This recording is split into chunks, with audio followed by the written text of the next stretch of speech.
ये है एक साधारण सा वॉच, मगर पता है अभी जो टाइम ये दिखा रहा है ये गलत है, एग्जैक्टली गलत। क्योंकि अगर आप इसी वक्त इंटरनेशनल स्पेस स्टेशन में बैठे किसी एस्ट्रोनॉट की घड़ी चेक करोगे तो वहां टाइम कुछ और होगा। और सबसे क्रेजी बात ये कि वो एस्ट्रोनॉट लिटरली फ्यूचर में ट्रैवल करके आता है हर बार जब भी वो स्पेस से वापस धरती पे लौटता है। यस, टाइम मशीन रियल है और हम इसे यूज भी कर रहे हैं हर रोज। अब मुझे पता है आप क्या सोच रहे होंगे कि ये क्या बोल रहे हैं, मगर ये कोई साइंस फिक्शन नहीं है दोस्तों, ये है प्योर साइंस। और आज मैं आपको दिखाऊंगा कि कैसे टाइम ट्रैवल सिर्फ हॉलीवुड मूवीज में ही नहीं बल्कि हमारी रियलिटी का एक हिस्सा है। तो चलिए शुरू करते हैं साल 1905 में, जब एक 26 साल का पेटेंट क्लर्क, जैसे यूनिवर्सिटी में जॉब तक नहीं मिल रही थी, ने पूरी दुनिया की समझ को ही बदल के रख दिया। उसका नाम था एल्बर्ट आइंस्टाइन। आइंस्टाइन ने अपनी स्पेशल थ्योरी ऑफ रिलेटिविटी में एक माइंड ब्लोइंग आइडिया दिया। उन्होंने कहा कि टाइम एब्सोल्यूट नहीं है, टाइम रिलेटिव है। मतलब समय हर किसी के लिए एक जैसी स्पीड से नहीं चलता। अब ये सुनकर उस वक्त के साइंटिस्ट्स के तो होश उड़ गए थे, क्योंकि न्यूटन के टाइम से ये मान लिया गया था कि टाइम एक कांस्टेंट चीज है, एक यूनिवर्सल क्लॉक है जो पूरी यूनिवर्स में एक ही स्पीड से टिक टिक कर रहा है। मगर आइंस्टाइन ने कहा नहीं, अगर आप फास्ट मूव करोगे तो आपके लिए टाइम स्लो हो जाएगा। जितनी ज्यादा स्पीड उतना slow time. And this is not a theory anymore, ये एक प्रूवन फैक्ट है। चलिए आपको एक रियल एक्सपेरिमेंट दिखाता हूं जो 1971 में हुआ था। साइंटिस्ट जोसेफ हाफेले और रिचर्ड कीटिंग ने 2 एटॉमिक क्लॉक्स लिए। अब एटॉमिक क्लॉक्स क्या होती हैं? ये इतनी एक्यूरेट होती हैं कि बिलियन ऑफ अ सेकंड का भी फर्क पकड़ लेती हैं। तो इन्होंने एक क्लॉक को धरती पर रखा और दूसरी क्लॉक को एक कमर्शियल फ्लाइट में बिठाकर पूरी दुनिया का चक्कर लगवाया। जब वो क्लॉक वापस आई तो क्या हुआ? दोनों क्लॉक्स में डिफरेंस था। फ्लाइट वाली क्लॉक धरती वाली क्लॉक से थोड़ी स्लो थी, मात्र नैनो सेकेंड्स का फर्क था, मगर फर्क तो था। मतलब फ्लाइट में बैठा हुआ क्लॉक लिटरली टाइम ट्रैवल कर गया था थोड़ा सा फ्यूचर में। और ये कोई वन टाइम एक्सपेरिमेंट नहीं था। आज तो ये इतना कॉमन है कि हमारी जीपीएस सैटेलाइट्स को हर रोज इस टाइम डायलेशन को कैलकुलेट करना पड़ता है। देखो, ये जीपीएस सैटेलाइट्स जो स्पेस में घूम रहे हैं, इनके लिए टाइम धरती से थोड़ा फास्ट चलता है, क्योंकि वो कम ग्रेविटी में है और हाई स्पीड में मूव कर रहे हैं। अगर हम इस टाइम डिफरेंस को कैलकुलेट नहीं करें तो हमारा जीपीएस हर दिन लगभग 10 किलोमीटर तक गलत लोकेशन बताने लगेगा। So yes, time travel real है और हम इसे यूज कर रहे हैं रोज। अब सबसे इंटरेस्टिंग केस है रशियन कॉस्मोनॉट सर्गेई क्रिकलेव का। इस इंसान ने अपनी लाइफ में टोटल 803 दिन स्पेस में बताए हैं, इंटरनेशनल स्पेस स्टेशन पर, जो कि 27,000 किलोमीटर पर आवर की स्पीड से अर्थ के अराउंड घूम रहा है। अब कैलकुलेशंस के हिसाब से इस हाई स्पीड की वजह से सर्गेई क्रिकलेव धरती पर रहने वाले लोगों से 0.02 सेकंड्स फ्यूचर में आ चुके हैं। यस, सिर्फ 0.02 सेकंड्स, मगर टेक्निकली ये इंसान एक टाइम ट्रैवलर है, the most travelled human in time. मगर अब सबसे असली सवाल ये है कि क्या हम इस टाइम ट्रैवल को स्केल कर सकते हैं?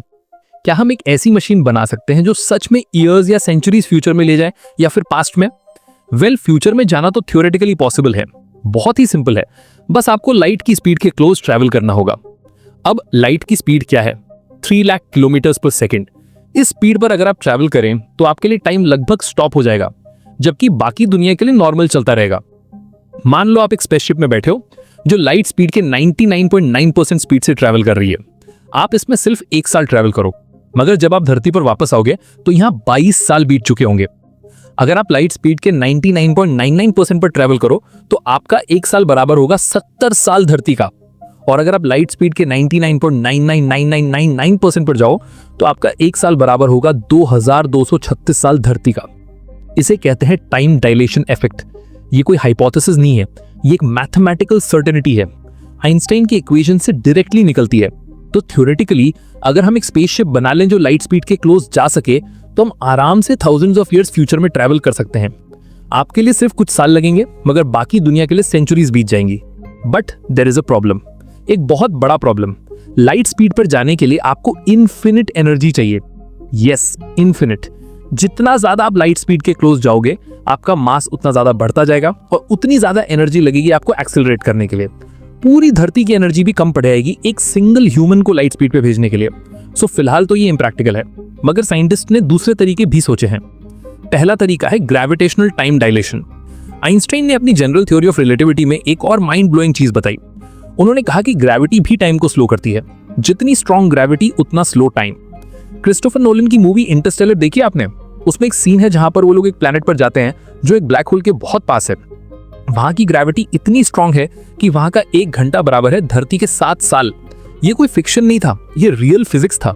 नोबेल प्राइज विनिंग फिजिसिस्ट किप थॉर्न ने इस मूवी के लिए साइंटिफिक एडवाइजर के तौर पर काम किया था और सारे कैलकुलेशंस रियल थे।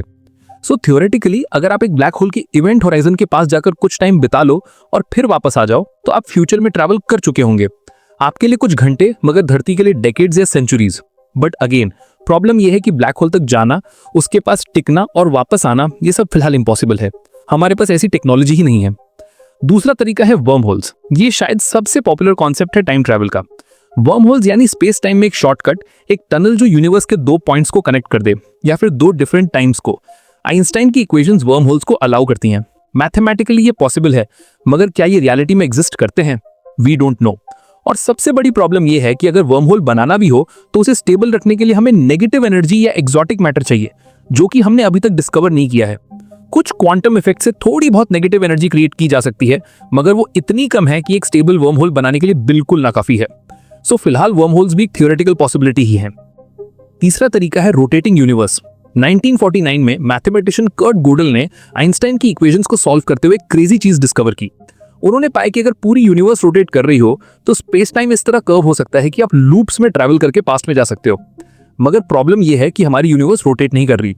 ऑब्जर्वेशंस बताते हैं कि यूनिवर्स एक्सपैंड कर रही है, रोटेट नहीं। सो ये भी एक डेड एंड है। अब बात करते हैं सबसे ट्रिकी चीज की, और वो है पास्ट में टाइम ट्रैवल। फ्यूचर में जाना तो फिर भी थ्योरेटिकली क्लियर है, मगर पास्ट में जाना ये एक माइंड बेंडिंग प्रॉब्लम है, क्योंकि पास्ट में टाइम ट्रैवल करने से कई पैराडॉक्सेस क्रिएट होते हैं। सबसे फेमस है ग्रैंडफादर पैराडॉक्स। मान लो आप टाइम मशीन में बैठकर पास्ट में जाते हो और आप अपने ग्रैंडफादर को उनके बचपन में ही मार देते हो, तो क्या होगा? अगर आपके ग्रैंडफादर ही नहीं रहे तो आपके फादर पैदा नहीं होंगे, और अगर आपके फादर पैदा नहीं हुए तो आप भी पैदा नहीं होंगे। मगर अगर आप पैदा नहीं हुए तो आप पास्ट में जाके अपने ग्रैंडफादर को मारेंगे कैसे? ये एक लॉजिकल कॉन्ट्रडिक्शन है, एक पैराडॉक्स। इस पैराडॉक्स को सॉल्व करने के लिए फिजिसिस्ट ने कई थ्योरीज दी हैं। पहली थ्योरी है सेल्फ कंसिस्टेंसी प्रिंसिपल। इसमें कहा जाता है कि यूनिवर्स किसी भी ऐसे एक्शन को अलाउ नहीं करेगा जो पैराडॉक्स क्रिएट करे। यानी अगर आप पास्ट में जाओगे भी तो आप अपने ग्रैंडफादर को मार नहीं पाओगे, कुछ ना कुछ होगा जो आपको रोक देगा। यूनिवर्स खुद को कंसिस्टेंट रखेगा। दूसरी थ्योरी है मल्टीवर्स थ्योरी। इसमें कहा जाता है कि जैसे ही आप पास्ट में जाकर कुछ चेंज करते हो, एक नई पैरेलल यूनिवर्स क्रिएट हो जाती है। उस यूनिवर्स में आपके ग्रैंडफादर मर गए और आप पैदा नहीं हुए, मगर ओरिजिनल यूनिवर्स में सब कुछ नॉर्मल है, आप वहां से आए हैं। सो कोई पैराडॉक्स नहीं। हर चेंज एक नई ब्रांच ऑफ रियलिटी क्रिएट करता है, मगर ये सब अभी स्पेक्यूलेशन है। हमारे पास कोई एविडेंस नहीं है कि पास्ट में टाइम ट्रैवल पॉसिबल है या नहीं। और फेमस फिजिसिस्ट स्टीफन हॉकिंग ने तो क्रोनोलॉजी प्रोटेक्शन कंजेक्चर भी दिया था। उन्होंने कहा कि शायद नेचर के लॉज ही ऐसे बने हैं कि पास्ट में टाइम ट्रैवल इम्पॉसिबल है। यूनिवर्स की एक इनबिल्ट सेफगार्ड है, क्योंकि अगर पास्ट में टाइम ट्रैवल पॉसिबल होता तो हमें फ्यूचर से टाइम ट्रैवलर्स मिले होते, मगर हमें कभी मिले नहीं। सो शायद ये इम्पॉसिबल ही है। अच्छा, तो सवाल यह है कि आज की साइंस और टेक्नोलॉजी से हम कितना क्लोज हैं एक प्रॉपर टाइम मशीन बनाने के? वेल, ऑनेस्टली बोलूं तो we are not even close. हमारा सबसे fast spacecraft Parker Solar Probe है, जो 700,000 किलोमीटर पर आवर की स्पीड से ट्रैवल करता है। ये सुनने में बहुत ज्यादा लगता है, मगर ये लाइट स्पीड का सिर्फ 0.064% है।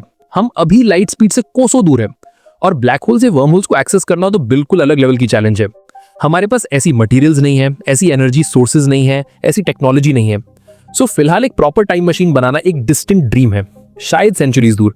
मगर यहाँ पर जो चीज मुझे सबसे ज्यादा फैसिनेट करती है वो ये कि कम से कम ये थ्योरेटिकली इम्पॉसिबल नहीं है। फिजिक्स के लॉज इसे अलाउ करते हैं, सिर्फ टेक्नोलॉजिकल लिमिटेशंस हैं। 1800s में लोगों ने सोचा कि इंसान कभी उड़ नहीं सकता, मगर राइट ब्रदर्स ने एरोप्लेन बना दिया।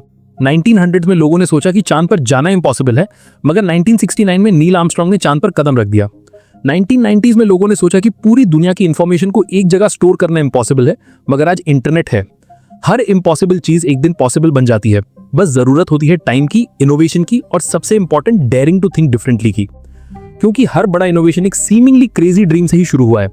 आइंस्टाइन ने भी तो सोचा था क्या होगा अगर मैं लाइट की बीम पर बैठकर ट्रैवल करूं। यही crazy thought experiment theory of relativity में कन्वर्ट हो गया। सो गाइज, मेरा आपसे यही कहना है, keep questioning, keep exploring, keep dreaming. ये था Quora. Stay curious, stay human. जय हिंद।